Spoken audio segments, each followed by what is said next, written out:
বিগত 5 দিন যাবৎ খুবই অসুস্থ। 5 দিন পরে আজকে ডাক্তার দেখিয়েছি, তো আজকে একটু সুস্থ আছি। মনে হচ্ছে আপনাদের দোয়া আল্লাহ কবুল করেছে, আলহামদুলিল্লাহ। তো গতকাল অনেক কষ্টে ছিলাম, খুব কষ্ট হয়েছে গতকাল ওয়াজ করতে। এত ঠান্ডা লেগেছে, জ্বর, হাঁপানির সমস্যা। আসলে কি জানেন, পুরুষদের কাঁধে হচ্ছে সবচেয়ে বেশি দায়িত্ব আমাদের। হ্যাঁ, আমাদের পরিবারকে দেখতে গিয়ে, বউ দেখতে গিয়ে, বাচ্চা দেখতে গিয়ে, মা দেখতে গিয়ে, বাবা দেখতে গিয়ে পুরুষদের দায়িত্বের বোঝা এত কঠিন হয়ে যায় যে মাঝে মাঝে পুরুষ তার নিজের অস্তিত্বই ভুলে যায়। যুবক ভাইরা, ঠিক কিনা বলো? এত স্যাক্রিফাইস, এত কষ্ট, এত শ্রম। নওগাঁর বেশিরভাগ মানুষ তো দিন মজুরের কাজ করে, সারাটা দিন খেটে খেটে বাসায় ফিরে। এত কষ্ট পুরুষরা করে, তাও বউরা কি বলে জানেন? তুমি আমাকে কি দিলা? আর একটা কমন ডায়লগ আছে, তোমাকে জাস্ট আমি বলে তোমার সংসার করছি, অন্য মেয়ে হলে লাথি মারত। এরকম বউ বাংলাদেশে আছে না? কথায় কথায় আঘাত করে। আসলে কি জানেন, যেই মেয়ে কৃতজ্ঞ হতে পারে না, যেই মেয়ে শুকর গুজার হতে পারে না, যেই মেয়ে স্বামীর আনুগত্যশীল হতে পারে না, যেই মেয়ে স্বামীর জন্য শুকরিয়া আদায় করতে পারে না, সেই মেয়ে কোনো সংসারই কখনো সুখী হতে পারে না। আর যেই মেয়ে সবসময় বলে যে আলহামদুলিল্লাহ আমার স্বামী অনেক ভালো, আলহামদুলিল্লাহ আমার শাশুড়ি অনেক ভালো, আলহামদুলিল্লাহ আমার শ্বশুর অনেক ভালো, আলহামদুলিল্লাহ ভালো একটা জামাই পেয়েছি, ওর যত খারাপ জামাই হোক না কেন, ওর শুকরিয়ার জন্য আল্লাহ ওর সংসারটাকে জান্নাতের সংসার বানায় দেয়। ঠিক কিনা বলে? আল্লাহ আমার প্রিয় মা বোনদেরকে কথাটা বোঝার তৌফিক দান করো, সকলেই মন খুলে পড়া। আমিন। আচ্ছা, আমরা যে কামাই করি, মাথার ঘাম পায়ে ফেলাই, আমরা তো আমাদের জন্য করি না। যুবক ভাইরা, মুরব্বীরা, বাচ্চারা, আমরা বইয়ের জন্য করি, বাচ্চার জন্য করি, বাবার জন্য করি, মায়ের জন্য করি। আর সেই পুরুষকে কেউ যদি ব্যক্তিত্বে আঘাত দিয়ে কথা বলে, বুঝতে হবে ওর মাঝে ইসলামের ন্যূনতম জ্ঞান নাই। যুবক ভাইরা, ঠিক কি না? প্রত্যেকটা বাবাকে, মাকে, বউকে বোঝার তৌফিক দান করো, সকলেই জবান করে পড়া। আমিন। 5 দিন যাবত অসুস্থ, আজকে ডাক্তার দেখাইলাম। ডাক্তার ইয়া বড় একটা ব্যাগ দিয়েছে, ওষুধের ব্যাগ, গ্যাসের ওষুধ, হাঁপানির ওষুধ, শ্বাসকষ্টের ওষুধ, জ্বর, সর্দি, রুচি নাই, ভিটামিনের অভাব, সব দিয়েছে আমাকে আজকে। তো এই যে কষ্ট, এটা দিনের জন্য কষ্ট। আল্লাহ এই কষ্টকে তার সন্তুষ্টির ওয়াসিলা হিসেবে কবুল এবং মঞ্জুর করুক। আমরা সকলেই দিল খুলে পড়ছি আমিন। আসুন কোরআনের দিকে ঢুকে যাই। আমার হাতে যে কিতাবটা আছে, কিতাবটার নাম কি জানো? তো আস্তে কেন পড়ো ভাই? এটার নাম কি? আল কোরআন। এই দেশে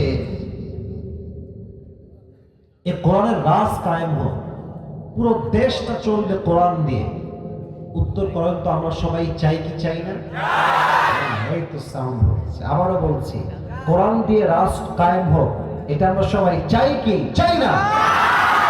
এই কোরআন দিয়ে রাজ কায়েম হলে লাভ কি হবে? সোনামণি, বসো বসো বসো, এই বসে দাও, বসে দাও। না না না না, বসো।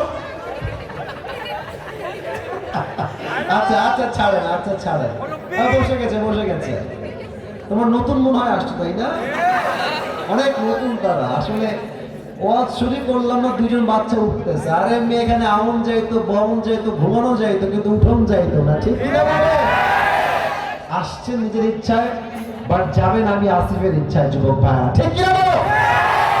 আর কেউ উঠে যেও না। আচ্ছা, আমি যেটা বলছিলাম, আমাদের দেশটার নাম কি গো ভাই? এত আসতে, আমাদের দেশের নাম কি? বাংলাদেশ। আচ্ছা, আমার নবীর যে শহর, এই শহরটার নাম হচ্ছে মদিনা। শহরটার নাম কি?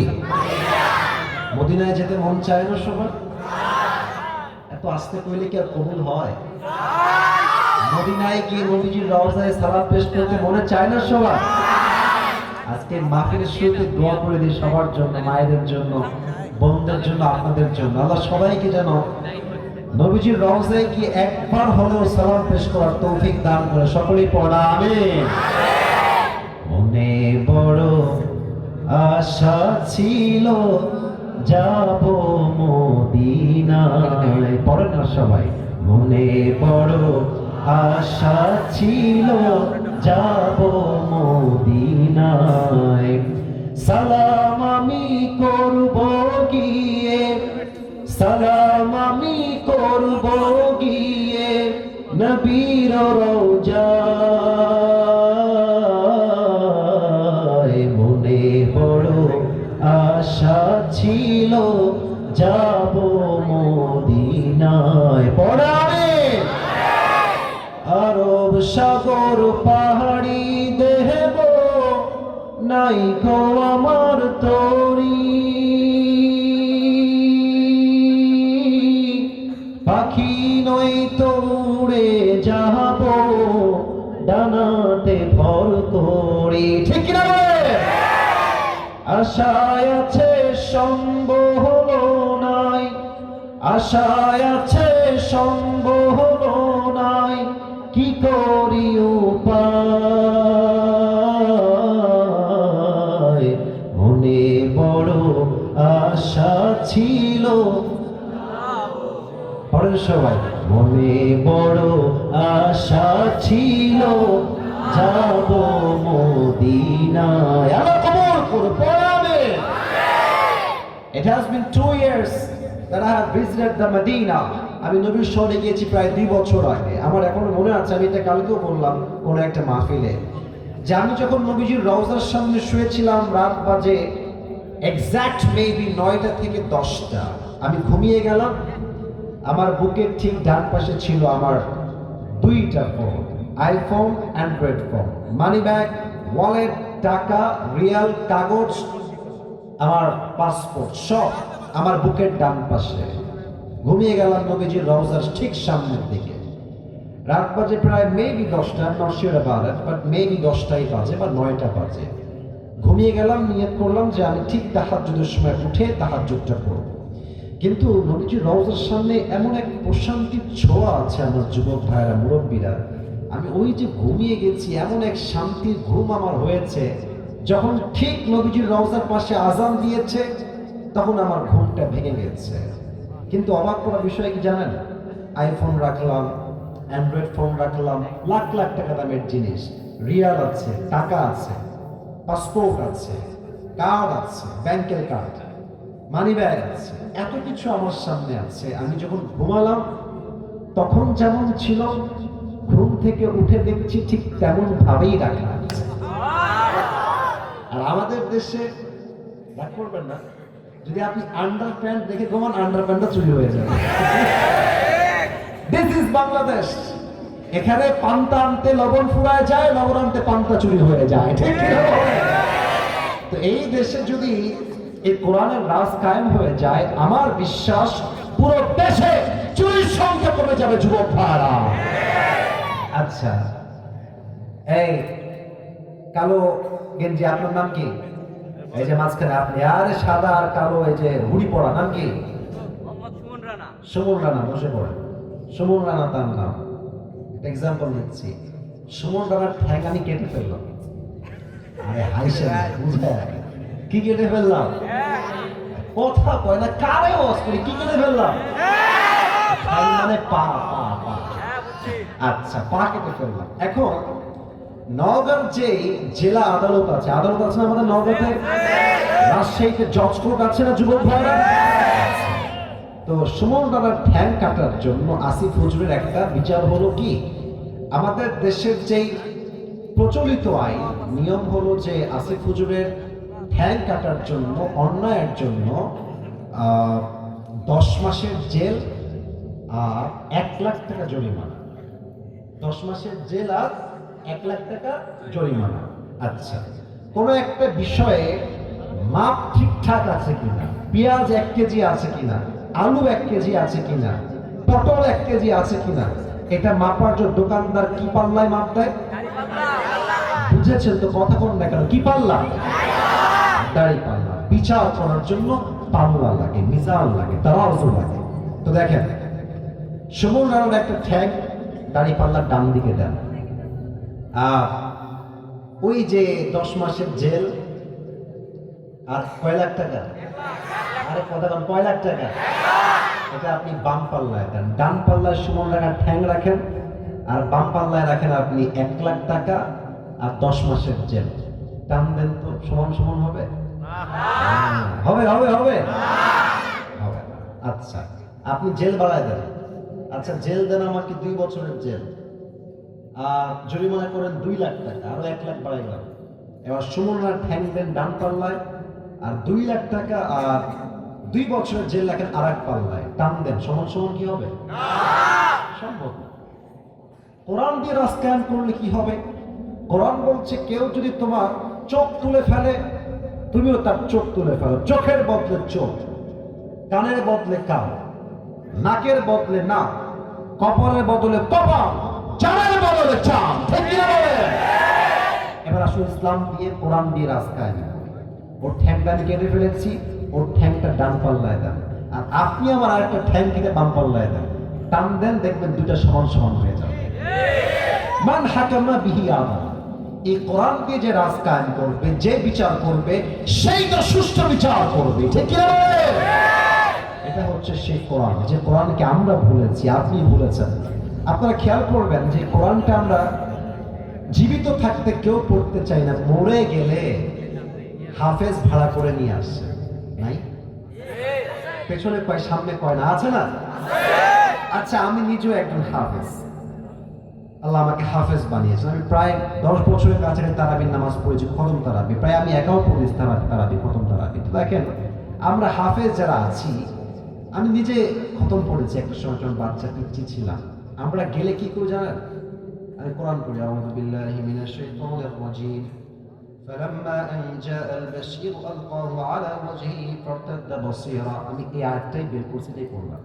পড়তেছি আর ভাবতেছি, আজকে যদি 1000 টাকা দেয়, ভাগে পাবো কয় টাকা? এটাই ভাবছি আমি নিজে ভেবেছি, সত্য কথা যেটা। আচ্ছা, কোরআন যখন কেউ পড়ছে আর সে চিন্তা করছে ভাগে পাবো কয় টাকা, কসম খোদার 1 পয়সাও লাভ হবে না।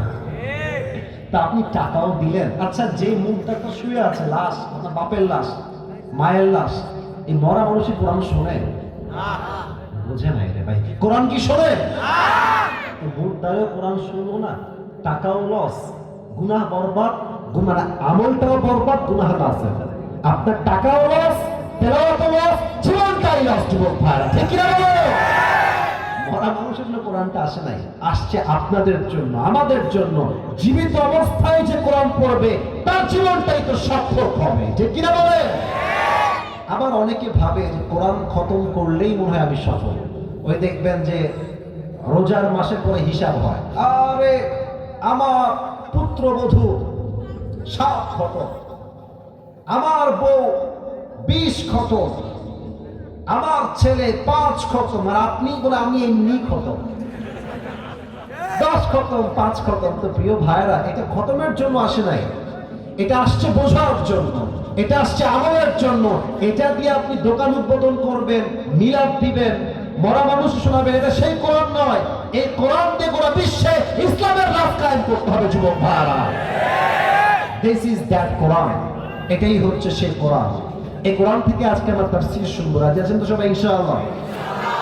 না, সাউন্ডটা পছন্দ হয়নি, বলেন সবাই ইনশাআল্লাহ। 3টা তাকবীর দিবেন, তাকবীর শেষ, তাফসীর শুরু হবে। সোনামণি, তুমি কই যাও? হ্যাং ভেঙে দিব রে, একদম চুপচাপ। আপনারা শেষ পর্যন্ত থাকবেন না ইনশাআল্লাহ? আমার সময় দেওয়া হয়েছে 1 ঘন্টা আমার নিয়মে, বাট নওগাঁয় তো নিয়ম দিয়ে নয়, ভালোবাসা দিয়ে হিসাব করতে হবে। যুবক ভাই, আজকের মাহফিলে বউ আছে কার কার? একটু হাত তোলেন। হ্যাঁ, এত বড় লোক, মাশাআল্লাহ। মুরব্বি, আচ্ছা হাত নামা। আর বউ নাই, সিঙ্গেল কারা কারা? একটু হাত তোলেন। সব সিঙ্গেল তোমরা? সিঙ্গেল না, ঠান্ডা খুব কষ্টে আছে মুরব্বী, আপনার সময় থাকতে দিয়ে দিয়ে না। সিঙ্গেলদের কষ্ট দূর করে দিক, সকলে পড়া আমিন। সাউন্ডটা আর একটু বাড়াও। প্রথম তাকবীর দিবেন বিবাহিত ভাইয়েরা, দ্বিতীয় তাকবীর দিবেন আমার সিঙ্গেল ভাইয়েরা। দেখবো আজকে কে জিতে। বিবাহিত ভাইয়েরা আসিবেন, দেখা যাক কে পারে। প্রথম তাকবীর দিবেন married people, single people is not allowed here, so stop. Keep quiet, keep silent. সিঙ্গেলরা মুখে তোমরা তালা লাগাও। প্রথম তাকবীর দিবেন আমার প্রিয় বিবাহিত ভাইরা। বিবাহিত ভাইরা সবাই রেডি আছেন তো? আলহামদুলিল্লাহ। দেখা যাক কে পারে। লিল্লাহি তাকবীর। ভালো ছিল, ভালো হয়েছে। সিঙ্গেল তোমরা কি হেরে যাবো নাকি বাবুরা? হেরে যাবা, হেরে যাবা। সিঙ্গেলরা কাশি দাও। হ্যাঁ, লিল্লাহি তাকবীর। বিবাহিতরা ফেক, সিঙ্গেলদের সাউন্ড আছে ভালো। এমন তাকবীর এবার দিবেন যে আমি সহ আমার ভাইয়েরা, সভাপতি সাহেব, আমি সহ আপনাদের স্লোগানের আওয়াজ এই স্টেজ ভেঙে নিচে পড়ে যাব। ঠিক আছে? সবাই একটা কাশি দেন। লিল্লাহি তাকবীর। আল কোরআনের আলো। ভুল হয়েছে, সংসদে যাও। ওকে, লেটস ট্রাই अगेन টুগেদার। আবার বলছি, এবার যেন ভুল না হয়ে যায়। জোরে সোরে। আল কোরআনের আলো, আল হাদিসের আলো। কোরআন হাদিস যেখানে, আলেম ওলামা যেখানে, নওগাঁবাসী যেখানে, মহাদেবপুরবাসী যেখানে, আল্লাহ তাআলা কবুল করুন। এই সকলেই জবান খুলে পড়া আমিন। I'm going to talk about the main topic. মূল বিষয়ে কথা বলতে চাই, একটা অ্যানাউন্সমেন্ট দিব, ঘোষণা। আজ আপনাদের জন্য একটা স্পেশাল গিফট নিয়ে আসছি। নেবেন? হাদিয়া, তোহফা, গিফট। আমি আমার নিজের একটা ইউজ করা টুপি নিয়ে আসছি গিফট দেওয়ার জন্য আজকে। ये हर किसी को मिलने वाला नहीं है, ये नसीब की बात है। কপাল যার ভালো সে আজকে পেতে পারে, but you need to have some qualification. যোগ্যতা লাগবে একটা। যোগ্যতাটা কি আমি বলে দিচ্ছি। আমি আসিফ এখন যে সূরা থেকে তাফসীর পেশ করব, যেই যুবক বা মুরব্বী এটাকে মনোযোগ দিয়ে শুনবে এন্ড দেন মেমোরাইজ করবে, মুখস্থ করবে। আপনি চাইলে আপনার ফোনে লিখতে পারেন, নট আ বিগ ডিল। অথবা আপনি চাইলে আপনার কাগজে কলমেও লিখতে পারেন আমি কি বলছি, বাট আপনাকে বুঝতে হবে আমি কি বলছি। যদি শেষে গিয়ে আপনি আমার তাফসীর থেকে উত্তর করতে পারেন, তবেই আজকে এই টুপিটা আমি। রাজি আছেন সবাই? ইনশাআল্লাহ। সাউন্ড বলতে হবে জোরে সোরে, বলেন ইনশাআল্লাহ। তাহলে কি শুধু কান দিয়ে শুনলে হবে না, দিল দিয়ে শুনতে হবে? সবাই তাকবীর দেন। লিল্লাহি তাকবীর। আজ কোরআন থেকে আমরা যে সূরার তাফসীর পেশ করব, সূরাটার নাম হচ্ছে সূরাতু আলাম নাশরাহ। নওগাঁর মহাদেবপুরের ভাইরা, সূরাতু আলাম নাশরাহ। কিছু বেসিক নলেজ দিচ্ছি, মনোযোগ দিয়ে শুনেন। এই সূরার আয়াত সংখ্যা হচ্ছে মোট ৮টা। বলেন সবাই কয়টা? না, সাউন্ডটা কমে গেছে। বলেন সবাই কয়টা? কোরআনের সংখ্যা অনুযায়ী এই সূরাটা হচ্ছে 94তম সূরা। কত নম্বর সূরা? 94, 94তম সূরা। এই সূরাটা হচ্ছে মাদানী সূরা নয়, এটা হচ্ছে মাক্কি সূরা। মাদানী না মাক্কি? এই সূরার রুকু সংখ্যা হচ্ছে মোট 1টা। বলেন সবাই কয়টা? 1টা। তাহলে এটা আছে 30 নম্বর পারায়। সূরার সংখ্যা অনুযায়ী এটা হচ্ছে 94তম সূরা। এই সূরার আয়াত সংখ্যা হচ্ছে মোট 8টা, আর রুকু হচ্ছে মোট 1টা। এটা হচ্ছে বেসিক নলেজ অফ দিস সূরা, প্রাথমিক কথা এই সূরা নিয়ে। ইমাম সানাউল্লাহ পানিপতি রাহমাতুল্লাহি আলাইহি লিখেছেন, কেউ যদি কোরআনের কোনো আয়াত কিংবা সূরার তাফসীর পেশ করতে চায়, there are 5 things that is most important to talk about. 5টা বিষয় কথা না বললে তাফসীর সম্পূর্ণ হয় না। ফার্স্ট অফ অল, প্রথম হচ্ছে রাইট প্রনাউন্সিয়েশন, সঠিক শুদ্ধ তেলাওয়াত। 2, রাইট ট্রান্সলেশন, তরজমা, সঠিক তরজমা। 3, শানে নুজুল, what's the background behind it. এই সূরা কখন নাযিল হয়েছে অথবা কেন নাযিল হয়েছে। অথবা আমরা বলতে পারি 3 নাম্বার হচ্ছে what's the central theme or subject matter of this surah. এই সূরার মূল বিষয় কি? 3 নাম্বার। 4 হচ্ছে What's the explanation of this surah? প্রত্যেকটা আয়াতের ব্যাখ্যা কি হবে? And the last and the final one is, what's the lesson that you have got from this surah? এই সূরা থেকে তুমি শিক্ষা কি পেয়েছো? এই পাঁচটা বিষয়ে যে কথা বলবে তার তাফসীর সম্পূর্ণ হবে, ঠিক কি না? আসুন আমরা, তোমরা কিন্তু মাইক খাবা আমার কাছে, এতবার কেন সাউন্ড করছো তোমরা? কলিজারা আমার বাবুরা, সাউন্ড করো না, আর কোনো কথা বলো না। এই তোমরা সাইড হয়ে যাও, বামে যাও, একদম বামে যাও, সাইড হয়ে যাও, কলিজারা সাইড হয়ে যাও। সবাই চুপচাপ, কথা বলো না। সবাই একটা কাশি দেন, তাকবীর দেন, লিল্লাহি তাকবীর। আমরা প্রথম অংশ যাচ্ছি, সূরাটার সঠিক তেলাওয়াত আমি তেলাওয়াত করছি। Listen to this with full concentration. মনোযোগ দিয়ে শুনবেন।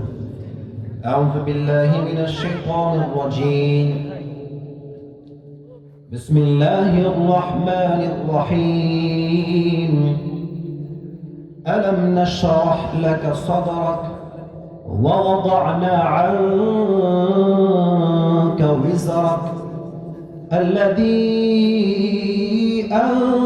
أنقض ظهرك ورفعنا لك ذكرك فإن مع العسر يسرا إن مع العسر يسرا فإذا فرغت فانصب وإلى ربك فارغب الله أكبر সঠিক তেলাওয়াত The second part is the translation of this surah. তরজমা কি হবে? Just তরজমা বলছি, not ব্যাখ্যা, just তরজমা। Alam nashrah laka sadrak. O my prophet, did I not open your heart? নবী হে, আমি কি আপনার বুক বা হৃদয়কে প্রশস্ত করি নাই? Number 2, wa wada'na anka wizra. O my prophet, we removed from your backside the pain. আমি আপনার পিঠ থেকে আপনার ব্যথাকে, কষ্টকে, আঘাতকে দূর করে দিয়েছি। সুবহানাল্লাহ পড়ো সবাই। আল্লাযী আনকাযা যাহরাক, which had weighted upon your back. যেই বোঝা আপনার পিঠকে ভারী করেছিল, সেই বোঝাকে নামিয়ে দিয়েছে এক সপ্তাহ। আওয়াজ দিয়ে বলেন তো সেই রবকে। আল্লাহ আমার রব, এই রবই আমার সব, দমে দমে তনু মনে তারি অনুভব। সুবহানাল্লাহ পড়ো সবাই। তোমার দুনিয়াতে আমি যেদিকে তাকাই, অথই নিয়ামতে ডুবে আছি সবাই। পাখপাখালির কণ্ঠে শুনি তাসবিহ কর রব, তাসবিহ কর রব। আল্লাহ আমার রব, এই রবই আমার সব। আপনার রব আপনার পিঠের বোঝাকে হালকা করে দিয়েছে। وَرَفَعْنَا لَكَ ذِكْرَكَ, and we have raised your status high, very high and high speak. ও নবী, আপনার সম্মানকে আমি আল্লাহ তাআলা আকাশ বাতাস ঝাঁপিয়ে, সাতাকাশ কাঁপিয়ে আপনার মর্যাদা, আপনার স্ট্যাটাস, আপনার শান, আপনার সম্মান আমি আল্লাহ আসমান পর্যন্ত নয়, আরশ পর্যন্ত পৌঁছে দিয়েছি। সুবহানাল্লাহ। না সুবহানাল্লাহ হয় না, পড়ো সবাই সুবহানাল্লাহ। فإن مع العسر يسرا إن مع العسر يسرا. Indeed and verily with every hardship there is ease.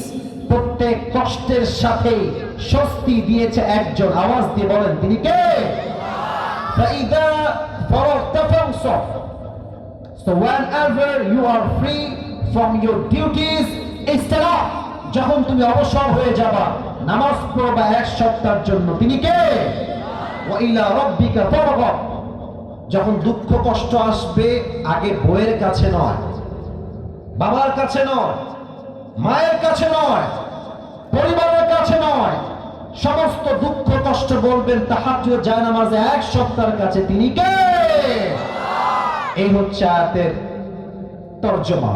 3 number, আসুন আমরা জেনে নেই এই আয়াতের মূল বিষয়বস্তু কি।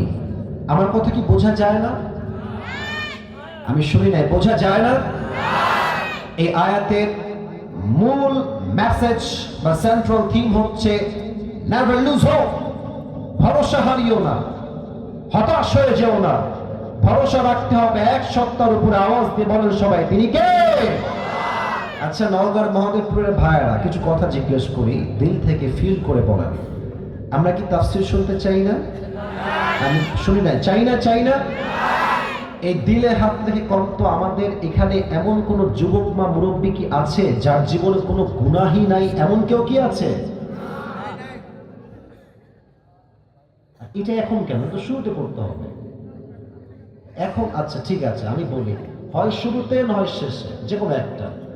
আচ্ছা, শেষের দিকে তোমরা দেখেন না? ঠিক আছে, আচ্ছা ঠিক আছে স্যার, ওকে ওকে। সবাই একটা কাশি দেন, একটা তাকবীর দেন জোরে, লিল্লাহি তাকবীর। এখানে এমন কেউ কি আছেন যার জীবনে কোনো গুনাহই নাই? এরকম কেউ কি আছে এখানে? আমাদের যত গুনাহ, যত জুলুম, যত পাপ, এটা কেউ না জানলেও জানে এক সত্তা। আওয়াজ দিয়ে বলেন তো সবাই, তিনি কে? পৃথিবী না জানুক, আমি তো জানি আমি কি পাপ করেছি। হায় আমার পাপের করলে বিচার, বাঁচার আমার নাই উপায়। দয়াময় প্রভু মাফ করো আমায়, মাফ করো আমায়। পড়াবেন। আল্লাহ তাআলা বলছেন, নাশরাহ লাকা সাদরাক। ও নবী, আমি কি আপনার বক্ষদেশকে প্রশস্ত করি নাই, খুলে দেই নাই? এই আয়াতের ব্যাখ্যা হচ্ছে মোট তিনটা। বলেন সবাই, কয়টা? এক নাম্বার, ও নবী, আপনার হৃদয়ে আমি এতটা সাহস দিয়েছি, এতটা প্রবল শক্তি দিয়েছি, আপনি ইসলামের হক কথা গোটা কাফেরদের সামনে দাঁড়িয়ে বলবেন, আপনার চুল পরিমাণ করে ভয় লাগবে না। ঠিক কিনা বলেন? এই কণ্ঠ আমরা দেখেছি আল্লামা সাইদি হুজুরের মুখে। বাতিলদের সামনে এমন স্পষ্ট ভাষায় কথা বলেছেন, পুরো পার্লামেন্ট সংসদ সদস্যরা সব কেঁপে উঠেছে, যুবক ভাই। ঠিক কিনা বলো? সেই সাইদি সাহেবকে ট্যাগ দিয়েছে রাজাকার। আপনারা ওনাকে ভালোবাসেন না সবাই? আচ্ছা, একটা দোয়া, আপনার ভয়টাই পাচ্ছেন না তো? আমার ভাই, আমরা 5 আগস্ট আগে হক কথা বললে বলা হতো রাজাকার, জঙ্গিবাদ, মৌলবাদ। আমি একটা কথা বলেই ফেলি, আজকে সাহস নিয়ে বলছি, যদি নওগাঁর মহাদেবপুরে কোনো বাপের বেটার বুকের সাহস বেশি হয়, একবার রাজাকার কর না আপনি আমারে, আপনার পিঠের চামড়া একটাও থাকবে না, যুবক ভাইরা। আল্লাহ সাইদি সাহেবের কবরটাকে জান্নাতুল ফেরদাউসের উচ্চ মাকাম নসিব করুন। না, আমিনটা মন থেকে হয় না, পড়েন সবাই আমিন। ওনাকে বলা হয়েছে রাজাকার। উনি ওপেনলি সবার সামনে বলেছিলেন, 1971 সালের কোন মুক্তিযোদ্ধা অপরাধী যে আমরা বলি যুদ্ধ অপরাধী, এই রাজাকারের কোন কাদা মাটি সাইদির গায়ে লাগে নাই। অতএব কেউ যদি আমাকে দলিল প্রমাণ ছাড়া রাজাকার বলে, বুঝতে হবে সে পিতৃ পরিচয়হীন অবৈধ সন্তান। নগর ভাইরা, ওনারা কেউ প্রমাণ করতে পারে না রাজাকার ছিলেন। ওনার বুকে এই যে সাহসটা, এই যে সাহস, এই সাহস দিয়েছে একজন। আওয়াজ দিয়ে বলেন, তিনি কে? আচ্ছা, আরো আসেন, আরো এক্সাম্পল দেই আমাদের দেশ নিয়ে। মিজানুর রহমান আজদালী হুজুরের নাম শুনেছেন না আপনারা সবাই? নাম তো শুনছেন, নাম তো শোনাই হোক। মাশাআল্লাহ, আল্লাহ হুজুরকে আরো নেক হায়াত দান করুন। পড়া আমিন। আচ্ছা, উনি তো এখন দেশে নাই, এখন তো এই দেশে নাই, আর এক দেশে আছে, আসবে আবার, আমরা বিশ্বাস করি। বাট হ্যাঁ, ওনাকেও কিন্তু ষড়যন্ত্র করে দেশ ছাড়তে বাধ্য করা হয়েছে। ঠিক না বললে তো ওয়াজ করা যায় না, কথা ঠিক আছে কিনা বলে? ওনাকে বলা হয়েছিল, জীবন যদি বাঁচাতে চাও দেশ ত্যাগ করো, নয় তোমার উপরে সেই জুলুম হবে যে আগে হয়েছে। একটা জিনিস খেয়াল করেন, তারা যত বেশি ইসলামকে দমন করতে চেয়েছে, ইসলাম তত বেশি ফুলে ফেপে সামনের দিকে এগিয়ে গিয়েছে। যুবক ভাইরা, ঠিক কিনা বলো? আজদালী সাহেবের সম্মান কমে গেছে না বেড়ে গেছে? এই যে সাহস, ইসলামের জন্য কাজ করে যাও তোমরা, সাহস দিয়েছে একজন। আওয়াজ দিয়ে বলেন সবাই, তিনি কে? আল্লাহ বলছেন, নবী আমি আপনার হৃদয়ে অসংখ্য অগণিতবার সাহস দিয়েছি। আপনি কাফেরদের সামনে ইসলাম নিয়ে কথা বলবেন, কোরআন নিয়ে বলবেন, আপনার চুল পরিমাণ কোনো ভয় লাগবে না। সুবহানাল্লাহ। 2, আপনার হৃদয়টা ছোট কোনো হৃদয় নয়, এটা হচ্ছে ব্রড, বিশাল বড় হৃদয়। আমাদের মসজিদে আজকাল কি মারামারি, আমাকে সূরা ফাতিহা পড়ে ইমামের পেছনে, আমাকে পড়ে না, আমাকে বুকে হাত বাঁধে, আমাকে নাভির নিচে হাত বাঁধে, মারামারি করে শেষ। আমাকে আলিয়া, আমাকে কওমি, আমাকে জামাত, আমাকে চরমনাই, আমাকে হেফাজত, আমাকে আলিয়া। এই মারামারি করতে করতে করতে বাতিলরা আমাদের উপরে প্রাধান্য পেয়ে গিয়েছে। যুবক ভাই, আপনাকে মাথায় রাখতে হবে, আমার প্রথম পরিচয় আলিয়া নয়, কওমি নয়, জামাত নয়, হেফাজত নয়, চরমনাই নয়, শর্ষিয়া নয়, বিএনপি নয়, আওয়ামী লীগ নয়। আমার প্রথম পরিচয় আমি মুসলমান ঘরের সন্তান। যুবক ভাই, আর 5 আগস্টের আগে তো আমাদের উপরে জাতির পিতার নামটা চাপায় দেওয়া হচ্ছে। জাতির পিতার নাম হচ্ছে বঙ্গবন্ধু। আপনাকে ভয়টাই পাচ্ছেন নাকি আজকে? আছে, আমি স্পষ্ট ভাষায় বলছি, কোনো ভয় নাই। আমাদের মুসলমানদের জাতির পিতা বঙ্গবন্ধু নয়, মুসলমানদের জাতির পিতা ইব্রাহিম আলাইহিস সালাম। যুবক ভাইরা, খালি বঙ্গবন্ধু, সব জায়গায় বঙ্গবন্ধু। ঢাকায় গেছেন আপনারা কেউ কেউ, দেখবেন যেখানেই যাবেন খালি বঙ্গবন্ধু। ওয়াজ করতে গিয়ে একটা কথা মনে পড়ে গেল, বলা যাবে নাকি যাবে না? যাবে যাবে যাবে। সাইদি সাহেবের থেকে কথাটা শুনেছিলাম, উনি বললেন যে এক লোক, ওই আমি আমার ভাষায় বলছি, 2024 সালে আপডেট করে বলছি, এক লোক বিদেশ থেকে আসছে, বাংলাদেশের চট্টগ্রামে ল্যান্ড করেছে। কোন গ্রাম? নওগাঁর মহাদেবপুরের ভাইরা, চট্টগ্রাম। তো when he was coming back from Chattogram to Dhaka, he saw a biggest tunnel. সে দেখলো বিশাল বড় একটা টানেল, ভেতর দিয়ে একদম লম্বা টানেল। তো সে বলছে, আরে the people of Bangladesh, they are very poor. তোমরা তো অনেক গরিব দেশের মানুষ, এই টানেল তোমরা বানাইলে কেমনে? What is the name of this tunnel? এই টানেলের নাম কি গো ভাই? সে বলছে এটার নাম হচ্ছে বঙ্গবন্ধু টানেল। বলছে ওয়াও, গ্রেট, এক্সেলেন্ট, অনেক সুন্দর, লেটস গো হেড, সামনে চলো।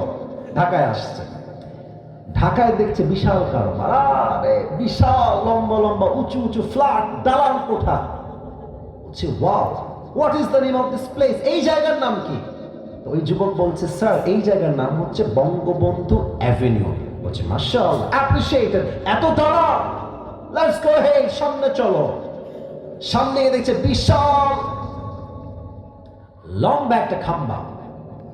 নওগাঁর মহাদেবপুরের ভাইরা, বিশাল লম্বা খাম্বা।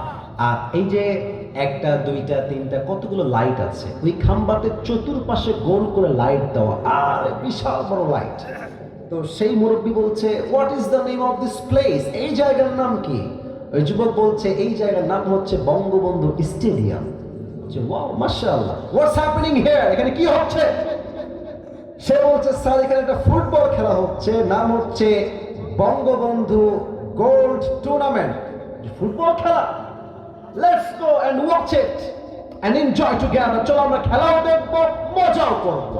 দুইজন মিলে গেছে।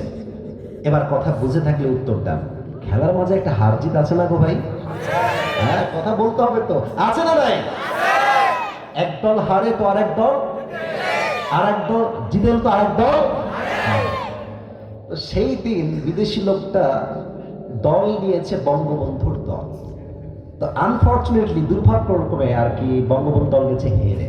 তো দেখবেন যেই দল হেরে যায়, দর্শক শ্রোতা এত খেপে যায়, মার শালাকে ইট, আছে না এরকম? আছে না? ইট মারে, ডিম মারে, পাটকেল মারে, যা মন চাই তাই মারে।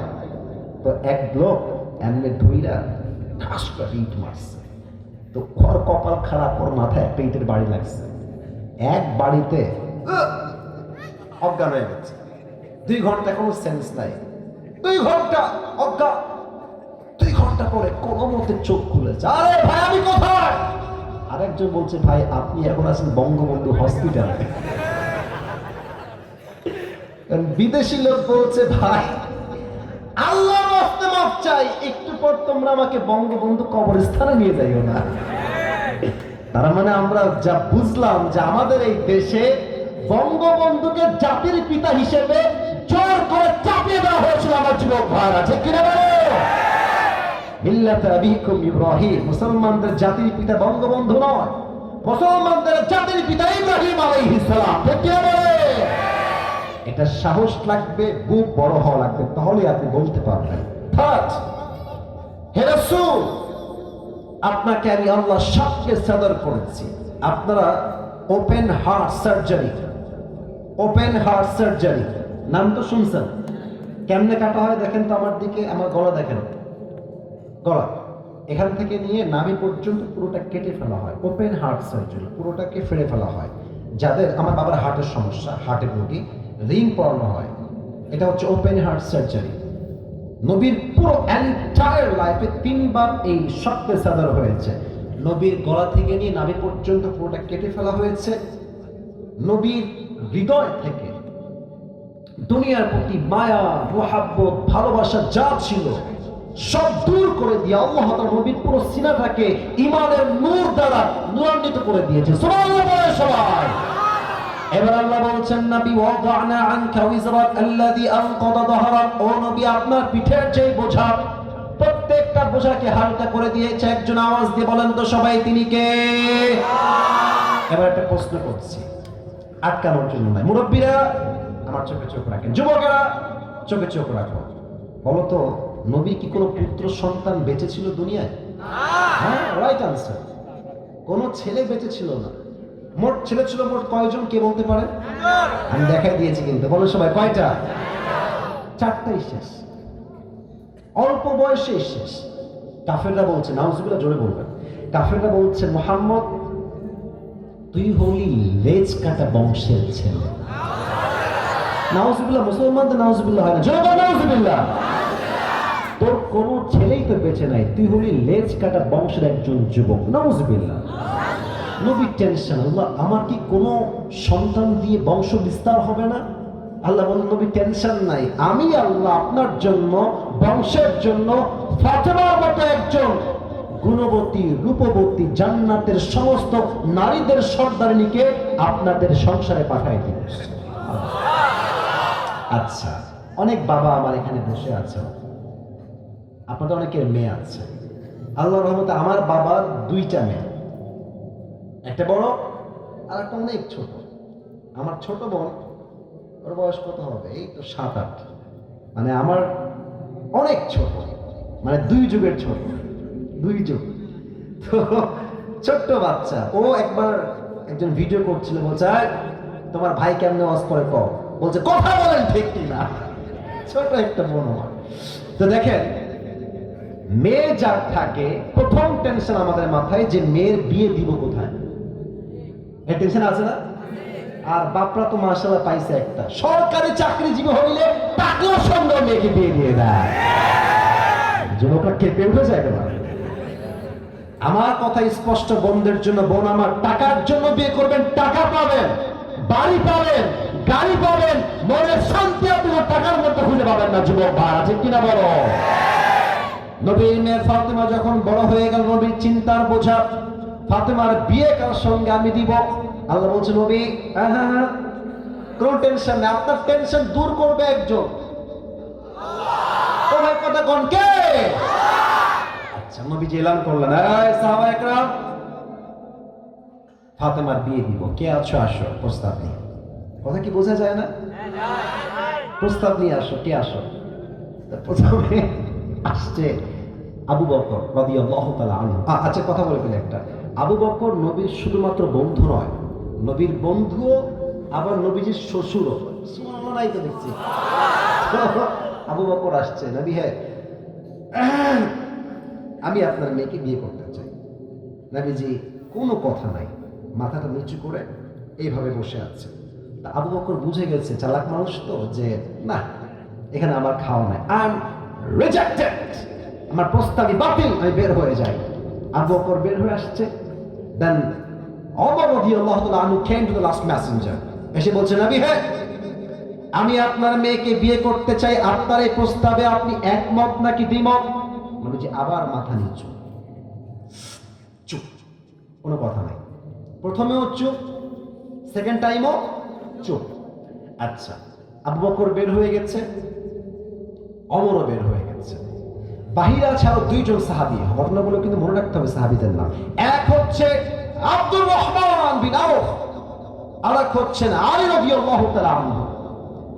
আবু বকরের মুখটা আমরা বলি বাংলা পাঁচের মতো, মুখটা মলিন হয়ে আছে, রিজেক্ট খেয়ে আসছে নবীর কাছে, অমরও মন খারাপ, বিয়েটা হইল না আমার ফাতেমার সাথে, মন খারাপ। আব্দুর রহমান বিন আওফ খুব চালাক, ও জানি বন্ধু আমার বিশ্বাস যদি ফাতেমার জন্য তুমি বিয়ের প্রস্তাব নিয়ে যাও, নবী সবাইকে না করেছে এটা আমি মানছি, বাট তুমি গেলে তোমাকে নবী একটা মুহূর্তের জন্য না বলতে পারবে না। সুবহানাল্লাহ পড়ো সবাই। আলী বলছে, আরে বেটা তোমার মাথা ঠিক আছে? আমার নাই বাড়ি নাই গাড়ি নাই সম্পত্তি নাই কোনো ব্যবসা, আমার তো বিয়ে হবে না ফাতেমার সাথে। তো আব্দুর রহমান বিন আওফ বলছে, বন্ধু ট্রাই মারতে দোষ কোথায়, যাও ট্রাই করে আসো।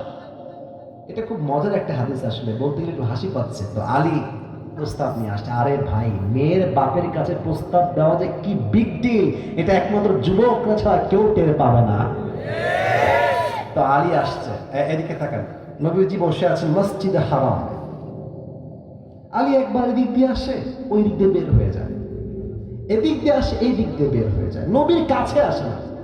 নবীজি, ও আলী স্টপ, কি সমস্যা তোমার, ডান বাম করো কেন, কি হয়েছে, এদিকে আসো। আলীর হাত পা কাঁপছে, কেমনে বলবে নবী আপনার মেয়ে ফাতেমাকে বিয়ে করতে চাই। কোনো মতে আসছে নবীর সামনে, কিন্তু অবাক করার বিষয় হচ্ছে আলী আসার আগে আল্লাহ তাআলা ওহী পাঠিয়েছেন, ইয়া রাসূলুল্লাহ, আলী এখন আপনার মেয়ের জন্য বিবাহের প্রস্তাব নিয়ে আসছে।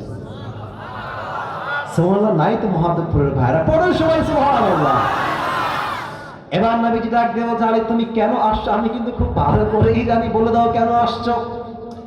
এবার আলী ডাক দিয়ে বলছে, ইয়া রাসূলুল্লাহ, ইয়া হাবিবাল্লাহ, আমার কথাও তো সেম কথা, আমি আপনার মেয়ে ফাতেমার হাত চাওয়ার জন্য আসছি, আপনি কি আমাকে বিয়ে দিবেন কিনা। নবীজি আগের বারও চুপ, সেকেন্ড বারও, এবার নবী চুপ না। এবার নবীজি একটা শব্দ বললেন, খেয়াল করবেন, ইনশাআল্লাহ। এতটুকু এতটুকু, ইয়েস ও না, কথা বুঝতে হবে ভাই, মাফ চাচ্ছি বাবার জন্য, ইয়েস ও না, নো না। কি বললেন গো ভাই? হ্যাঁ, মিডিয়ার ভাইরা বলতেছে, বলো সবাই কি বললেন?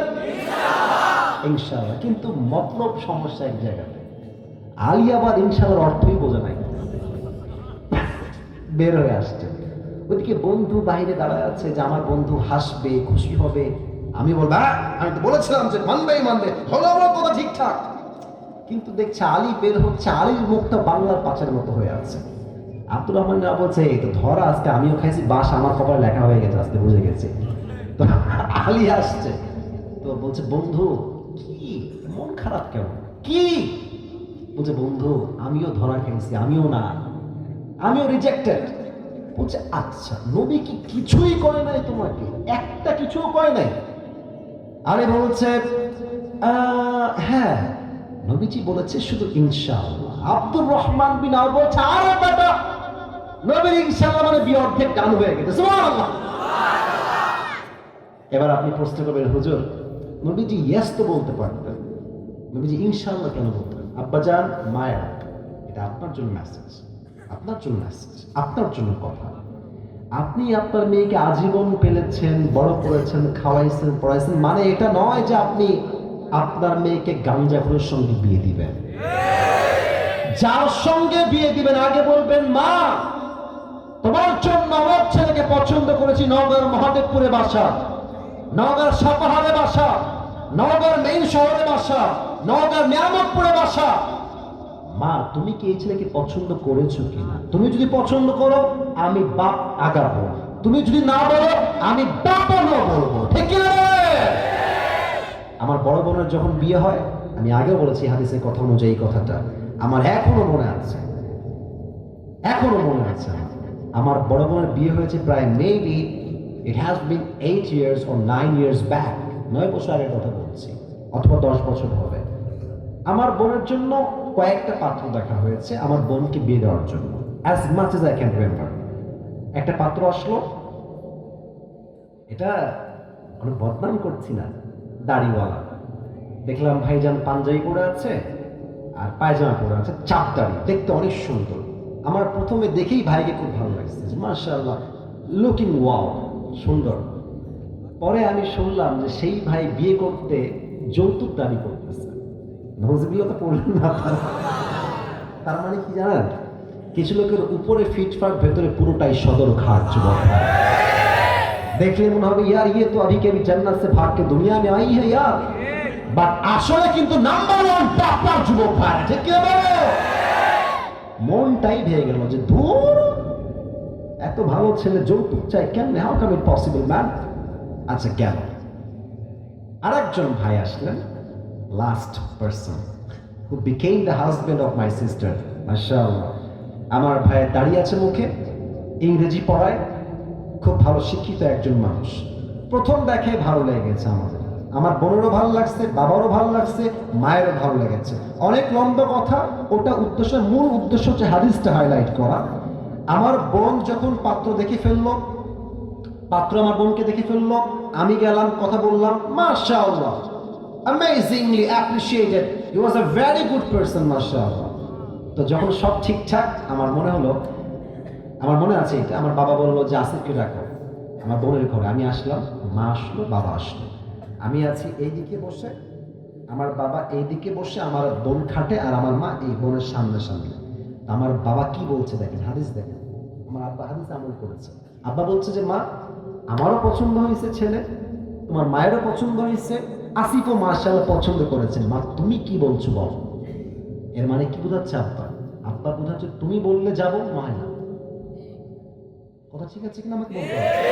মানে মা তুমি যদি বলো ইয়েস, আমিও বলবো, তুমি বললে ইয়েস আমি বলবো, তুমি যদি বলো নো আমি বলবো। হ্যাঁ, নবীর শিক্ষা। নবী ইনশাআল্লাহ বলেই ফাতেমার কাছে, আম্মা জান ফাতেমা কোথায় তুমি, এদিকে আসো।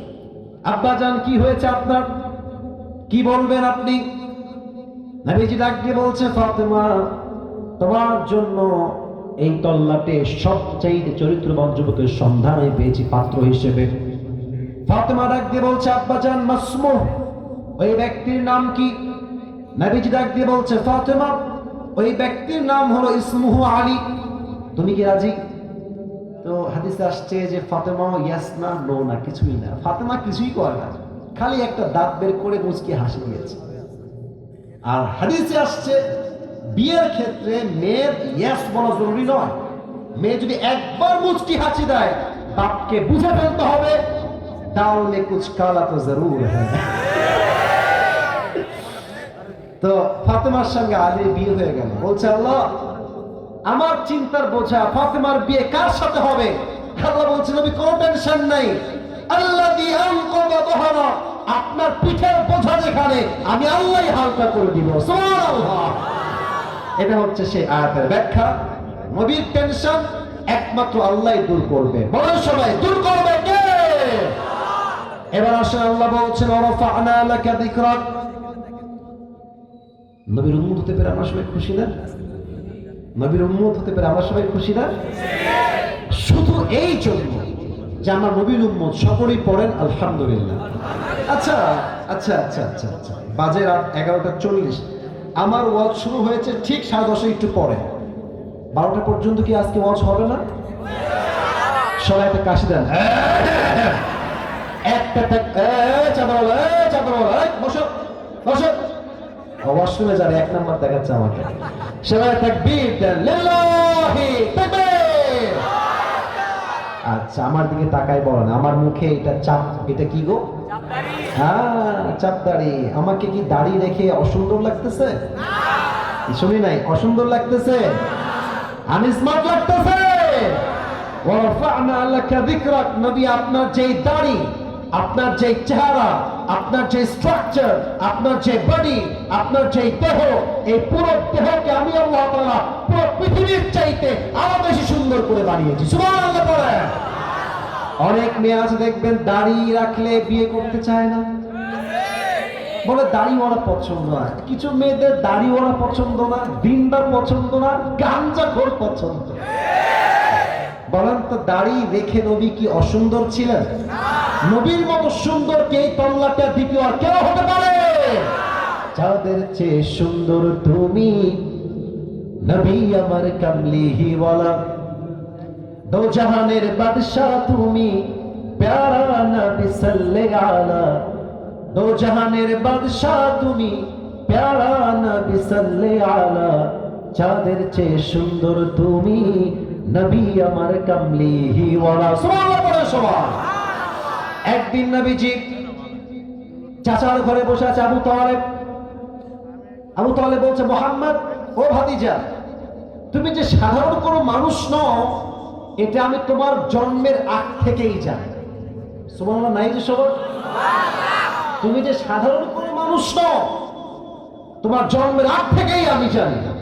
নবীজি বলছে, আরে কি কথা এটা, আমার জন্মের আগ থেকে আপনি জানেন যে আমি সাধারণ মানুষ নই? হাউ ক্যান ইট পসিবল চাচা, আপনি জানলেন কেমনে চাচা? চাচা বলছে, মুহাম্মদ, প্রত্যেক মায়ের পেট যখন সন্তান গর্ভে আসে মায়ের যন্ত্রণা বেড়ে যায়, কষ্ট বেড়ে যায়, মা ঘুমাতে পারে না, খাইতে পারে না। বাট আমার স্পষ্ট মনে আছে তুমি যখন তোমার মায়ের গর্ভে আসছো তখন থেকে নিয়ে তোমার ডেলিভারি পর্যন্ত তোমার মায়ের পেটে এক চুল পরিমাণ কোনো ব্যথা অনুভব হয় না। আচ্ছা, এই নওগাঁতে আপনাদের ইয়া আছে না, এই যে কি বলে কুয়া, নাম তো শুনছেন নাকি? এই কুয়াতে আমরা কি দিয়ে পানি তুলি? সারা বলছে আমরা কি দিয়ে তুলি? আচ্ছা, বালতির উপরে কি বাধা থাকে? কি বাধা থাকে? অবশ্যই। তো দেখবেন কুয়া হচ্ছে এইটা আর পানি হচ্ছে নিচে, এই জন্য লাগে রশি আর বালতি। রশি দিয়ে আমরা বাঁধি, পানি আমরা ঠিক বে ঠিক ছাড়া, ঠিক কিনা বলে? আচ্ছা, তাহলে প্রথম 4 আয়াত হচ্ছে নিয়ামত, আল্লাহ নবীকে কি নিয়ামত দিয়েছে। 5 এবং 6 হচ্ছে সান্ত্বনা। ফাইন্না মাআল উসরি ইউসরা, ইন্না মাআল উসরি ইউসরা, কষ্টের সাথেই আছে সুখ, অতএব হতাশ না হয়ে ভরসা করবেন এক সত্তাকে। আওয়াজ দিয়ে বলেন সবাই, তিনি কে?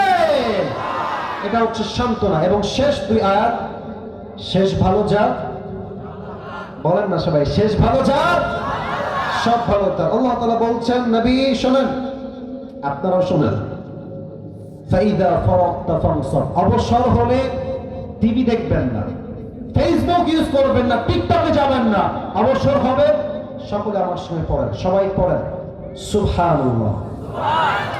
আমল শিখাচ্ছি, পড়েন সবাই সুবহানাল্লাহ।